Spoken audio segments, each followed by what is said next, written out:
The fee-for-service retainer agreement can be used by a consumer who wishes to hire a brokerage to provide specific services tailored to their needs. In most cases, prior to entering into a fee-for-service retainer agreement, realtors will need to explain the nature of the relationship with the consumer using the Disclosure of Representation and Trading Services form. When working with unrepresented parties, it's important that realtors ensure that their actions comply with the requirements of the Real Estate Services Act. Realtors can only provide limited services to unrepresented parties and cannot, for example, provide advice or guidance on price, terms or conditions, or negotiate on behalf of the unrepresented consumer. Therefore, the type of representation will determine what services a realtor is able to provide.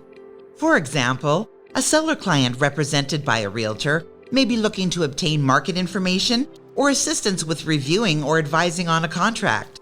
A buyer client represented by a realtor may require assistance with the viewing of a property or assisting them in completing their due diligence on the property. Or an unrepresented party may want to hire the services of the brokerage to draft an offer, understanding that the designated agent cannot provide any advice or guidance on its contents. Once the realtor and consumer have agreed on the nature of the relationship, the fee-for-service retainer agreement will set out the specific services that will be provided and the remuneration payable by the consumer.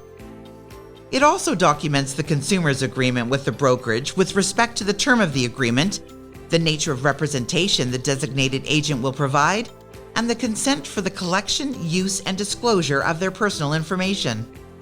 You may wish to speak with a realtor to see if the fee-for-service retainer agreement would work best for you in your situation.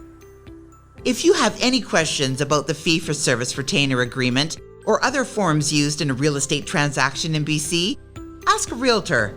Realtors are here to help.